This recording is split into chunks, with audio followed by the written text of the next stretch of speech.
विचार करना कि शंकर भगवान की शिवरात्रि साधना की रात्रि होती है। शंकर भगवान की शिवरात्रि एक आराधना की रात्रि होती है।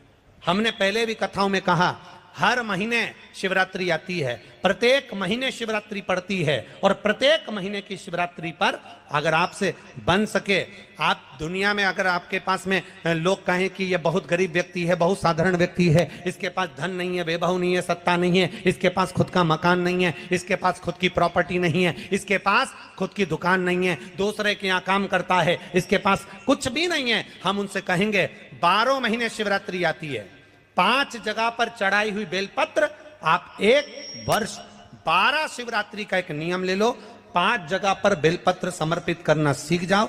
एक बेलपत्र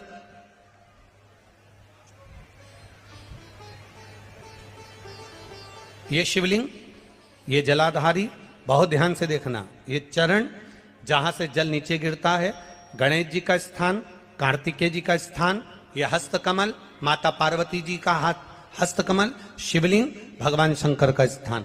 ऊपर से जो एक एक बूंद जल शिवलिंग के ऊपर गिर रहा है, शंकर भगवान की 5 बेटियां जया, विषहरा, शामरीबारी, दौतली, देव। बीच में जो एक मोटी सी लाइन है वो शंकर भगवान की छोटी लड़की, क्या नाम है? अशोक सुंदरी। ये पूरे शिवलिंग का वर्णन। 5 जगह पर बेलपत्र, 5 स्थान पर बेलपत्र, 12 महीने की शिवरात्रि। आप दूसरे के यहाँ काम कर रहे हो, नहीं है नौकरी, नहीं है काम, दूसरे के मकान में रह रहे हो, खुद का मकान भी नहीं, खुद का प्लाट भी नहीं, खुद की प्रॉपर्टी भी नहीं, बहुत संघर्ष की जिंदगी जी रहे हो, ठेला धका रहे, लॉरी चला रहे, गाड़ी चला रहे, ऑटो चला रहे, अपने लिए करने का प्रयास करना। घर में जितने सदस्य हैं, 12 महीने शिवरात्रि आती है, एक बेलपत्र अशोक सुंदरी वाली जगह पर, डंडी का मुंह नीचे की ओर। दूसरी बेलपत्र माता पार्वती जी के हस्त कमल पर। ये 2 पत्ती जो होती है, इस पत्ती के 2 भाग शिवलिंग के बीच में हो। तीसरी बेलपत्र भगवान शंकर के शिवलिंग पर, डंडी का भाग आपके विपरीत दिशा में हो, विपरीत दिशा। चौथी बेलपत्र भगवान शंकर का जहां से जल बहकर जाता है, जमीन पर जो जल बहता है, जमीन पे से जो जल बहकर जाता है, चौथी बेलपत्र उस जमीन के जल पर जहां से वो पानी बहकर जा रहा है, पूरे शिवलिंग को छोड़कर जहां से पानी जमीन पर बहकर जा रहा है उस स्थान पर। और 5वीं बेलपत्र नंदी का जो पांव ऊपर उठा हुआ है, उस पांव के पास में 5वीं बेलपत्र समर्पित करना। एक शिवरात्रि से लेकर 12 शिवरात्रि जो 1 वर्ष तक कर लेता है, 1 वर्ष अपनी कड़ी मेहनत के साथ में मेहनत पूरी करना। और ये 5 बेलपत्र हर महीने जो शिवरात्रि आती है उस पे समर्पित करना प्रारंभ कर दीजिए और मेहनत करना प्रारंभ कर दीजिए। आपको आपके कर्म का फल मिलेगा। साल भर के अंदर आप अच्छे बनकर बैठ सकते हैं। एक धतूरा, धतूरा जानते हो? अरे बोलो तो जम के, जानते हो ना? एक बेलपत्र, एक धतूरा, एक शमीपत्र। शमीपत्र कितना? एक बेलपत्र, एक धतूरा, एक शमीपत्र और एक सफेद पुष्प,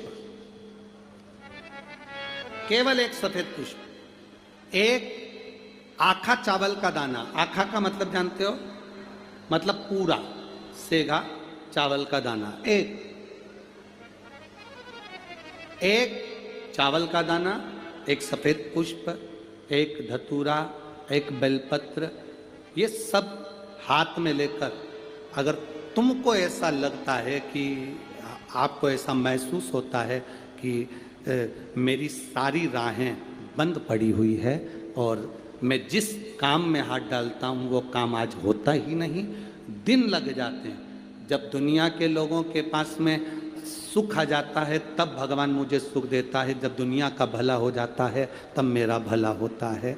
भगवान मेरी सुनता नहीं, सब राहें बंद है मेरी, कोई रास्ता सूझ ही नहीं रहा। अगर मैं फसल लेने की सोचता हूं तो फसल नहीं आती, काम करने की सोचता हूं तो काम नहीं होता, कुछ ना कुछ टेंशन मेरी जिंदगी में है। तो कभी मौका मिल जाए जिस दिन तुम्हारे हाथ में ये सभी चीजें हों, बेलपत्र, धतूरा, पुष्प, शमीपत्र, चावल का एक दाना, ये सब तुम्हारे हाथ में हो और शिवरात्रि का दिन हो, 12 महीने कोई सी भी शिवरात्रि का दिन हो, उसी शिवरात्रि के दिन जिस दिन आप दोपहर में मंदिर चले जाएं या शाम को जाएं या सुबह जाएं, कभी भी, पर शिवरात्रि के दिन अपने हृदय में ध्यान कर कर और त्रिपुरारी नाम का स्मरण कर कर, कौन सा नाम?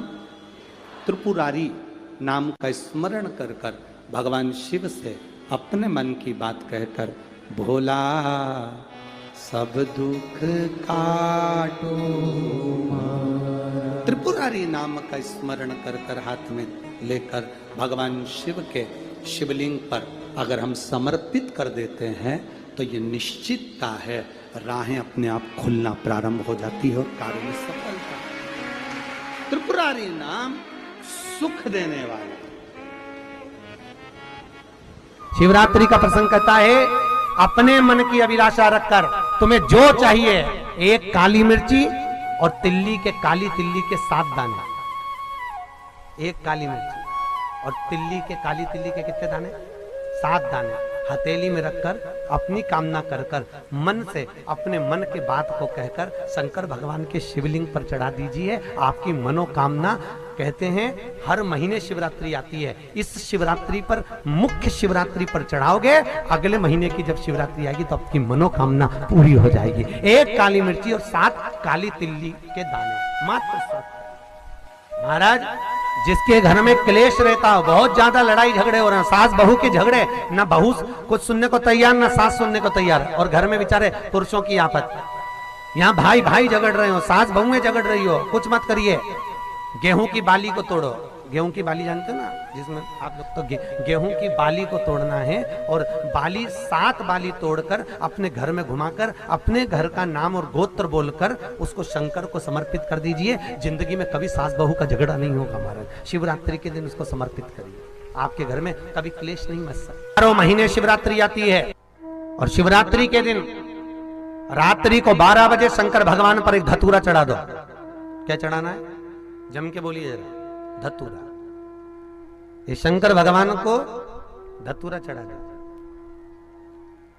12 बजे रात्रि को शिव जी पे धतूरा चढ़ाओ, आधे घंटे तक धतूरा चढ़े रहने दो और आप श्री शिवाय नमस्तुभ्यम का जाप करो। जिस शंकर जी पे धतूरा चढ़ाए उस मंदिर के बाहर बैठकर कौन सा मंत्र जपना है? श्री शिवाय नमस्तुभ्यम। फिर से बोलो, श्री शिवाय नमस्तुभ्यम। धतूरा चढ़ाकर श्री शिवाय नमस्तुभ्यम का स्मरण करिए। और जो दुकान नहीं चलती हो, घर में लक्ष्मी नहीं टिकती हो, खेत में फसल अच्छी नहीं आती हो, संपदा नहीं आ रही हो, बस उस धतूरे को लाल वस्त्र में बांधकर अपनी दुकान में, अपने व्यापार में, अपने घर में रात को 12:30 बजे उठाकर लाओ और 4 बजे के पहले उसको अपनी दुकान, व्यापार, व्यवसाय में उसको बांध दीजिए। और अगर जो जमीन फसल सही नहीं दे रही हो उस जमीन में ले जाकर गाड़ दीजिए। आपको जीवन में कभी तकलीफ नहीं भोगना पड़ेगी, लक्ष्मी बढ़ती चली जाएगी महाराज, संपदा बढ़ेगी। जो व्यक्ति ज्यादा बीमार रहता हो, बहुत बीमारी उसको घेरे रहती हो, परेशान रह रहा हो, बीमारी बनी हुई है, तो बोर चढ़ाइए। बेर, क्या बोलते हैं यहाँ पर? बेर की बोर, वो खाने वाला बेर जो होता है, उस बेर को 7 बेर ले लो और 7 बेर को लेकर अपने ऊपर से घुमाकर शिवरात्रि की दोपहर के 12 बजे शंकर भगवान के शिवलिंग पर ले जाकर उस बेर को चढ़ा दीजिए। आपका रोग, आपकी बीमारी मात्र 3 महीने के अंदर समाप्त हो